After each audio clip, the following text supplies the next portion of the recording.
Give your family a taste of Jesus on earth. Give your family a taste of Jesus on earth. I mean, how cool is that? Right? Having Jesus as your family member. And I remember discussing with your kids, right? If Jesus was your brother, I mean, that could be awesome. Oh, it is awesome. I mean, nothing can compare to that. Growing up with him, I'm sure he's kind, I'm sure he's nice. Honestly, I think he's also funny. I don't think he's that serious in the sense that he has no humor. Then playing cross country with him, running around the field. The thing is, he doesn't get tired. No, he does get tired. He's human, right? Now, the thing is, if you ask yourself, what is a trait that describes Jesus? And a lot of things would come, and we might say, well, he's loving, he's kind, right?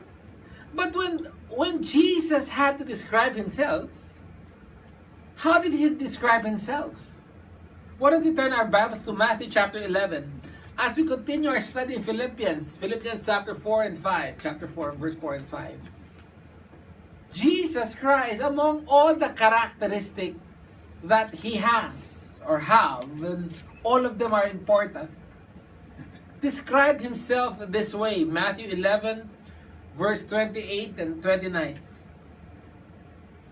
Come to me, all who are weary and heavily laden, and I will give you rest. Take my yoke upon you and learn from me, for I am gentle and humble in heart, and you will find rest for your soul. Jesus describes himself as what? Gentle and humble in heart. And when we are gentle, guess what? We emulate Jesus. We are like Christ when we are gentle. As we were studying the passage, as we are going through the book of Philippians, last week was a very intense topic. In the sense that as we were reading, Paul wrote to the church in Philippi and tells them, guys, don't quarrel. He did something unthinkable. He called out two very prominent ladies in the congregation, Judea and Syntyche.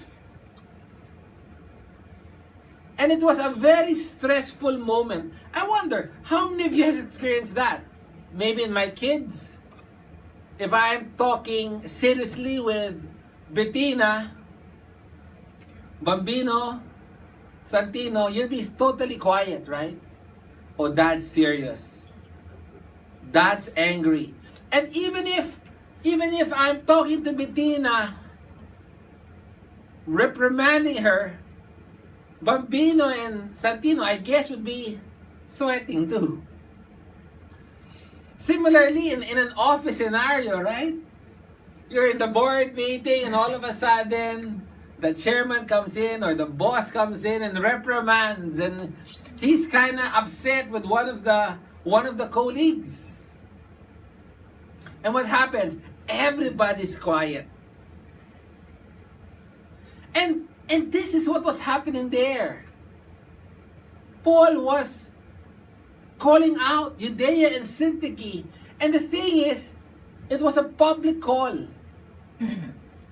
It's a letter being read to all the church. And I can imagine everybody quiet, quote unquote. Right? But Paul wasn't lopsided on this. He told them, by the way, guys, don't think Judea and Syntyche is that bad. Because remember, They were with us. They partnered with us. They served with me in my ministry. So, interesting to know that even though people might be busy in church or busy doing the works of God, confrontation still can happen. And we see that even among the apostles, right? They always argue, so Lord Jesus, who's the most important? Among all us apostles, who would be beside you? Who is the most preeminent? All of us has that. And Paul tells the congregation, guys, do us a favor. Help reconcile Judea and Syntyche. He calls out the third person whom we do not know who, and calls out the whole church. Because the problems of Judea and Syntyche is the problem of the church. Because we are all part of one body. It is the responsibility of each member to restore, to mend, to reconcile one another. For we are one body. Now, in our passage today, Philippians chapter 4, verse 4 and 5, it says, rejoice in the Lord always. Again, I will say rejoice. Let your gentle spirit be known to all men. The Lord is near. He gives us two antidotes on how to avoid quarrels. One is rejoicing in the Lord, and second is have a gentle spirit. If we have both of these, a lot of fights, a lot of quarrel will be avoided. And not only that, if we have this, as I mentioned, we emulate Christ. Because Christ described himself as what? I am gentle, he said. We read in Matthew. So the more we are gentle, the more we are Christ-like. And the more we are Christ-like, the more people around us will feel what it takes to have Jesus in our midst. The problem nowadays, when Christians are around, people think it's not Christ, but the devil is in our midst. Right? Because we're all grumpy. We're all complaining. We're all harsh. That's the sad reality. So in the midst of that situation, very tense, very, very high-strung, because Paul was reprimanding two of the most powerful or influential ladies in the church. He tells them, guys, by the way, relax. Rejoice in the Lord. Always, again, I say, rejoice. Now, the word rejoice here pictures a little lamb skipping and jumping and running around. And it's a great way of what rejoicing is.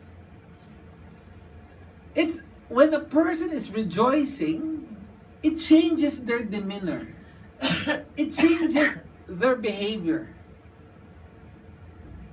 And here it's like a lamb skipping around, its countenance very high, or maybe a dog. You see a happy dog jumping around playfully. That dog, that word is that dog. He is rejoicing. He is happy. Now, the thing is, the joy, the rejoicing of us believers are different from the rejoicing of the world. Because the rejoicing of the world is based on success. Something happened successfully for you, then you rejoice. You get promoted, you rejoice. You heard the good news that your wife is pregnant, depends on the age, right? You might rejoice or might feel stress. But in general, if you're newly married, you rejoice. Right? And that is how the world view what rejoice is. But if us believers are to be a representative, right? We learned that we are to represent heaven here on earth. We have to have that attitude of being joyful. Sabi nga ng Bible, in His presence, or it's a song, in His presence is fullness of joy. There's this lady. I heard it's a true story. 92 years old. And she's blind. Married for, I think, 70 years to the husband. And the husband died. Now, because, alam mo sa Amerika, uso yan eh. If no one's there to take care of them, they are shipped to a nursing home. So sad, no? I mean, sa Philippines, our culture is different. We care for our elders. But in America, they're shipped to a lodging place. And so this lady, not different from others, was brought to that lodging place, the nursing home. But she was blind because the husband died. And no one would take care of her already.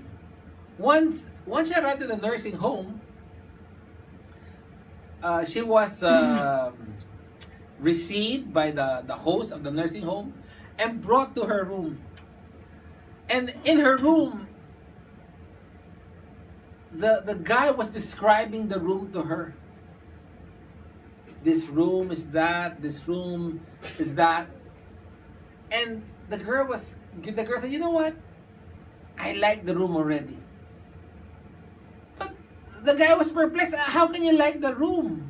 You haven't seen the room yet. And the point of the girl is, I don't have to see the room for me to like it. Because to her, rejoicing does not depend on what is available. To her, rejoicing is dependent on her attitude. A person can be very rich and be very depressed. Or a person can be very poor and be very happy. And this lady, this blind, though she has not seen her room, is already rejoicing. Because not on what was in the room, but more so what's in her mind, her right attitude in handling her situation. Us believers, we are to rejoice. Why? Because our source of rejoicing is who? In the Lord. If we are to be joyful, if we are to rejoice, we are to rejoice because of the Lord. Everything is aligned with the Lord. And if your mind is really focused in God, in the things of God, the workings of God, guess what? You will be joyful in the midst of trials and difficulty. Your